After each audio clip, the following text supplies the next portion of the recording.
Hi everyone, today we will talk about how to fix or how to solve messenger loading. To know how to fix or how to solve messenger loading, you should just go to settings like this. You will click. After that, in this page you will go to apps, default apps, app settings. When you will see this list, you will go down to find the application of the messenger and you will enter. When you will see this page, you will go to click for stop. Then you will enter to storage.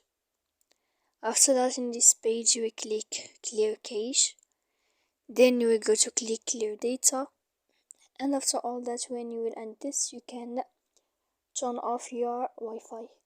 So please don't forget to support us by like and subscribe.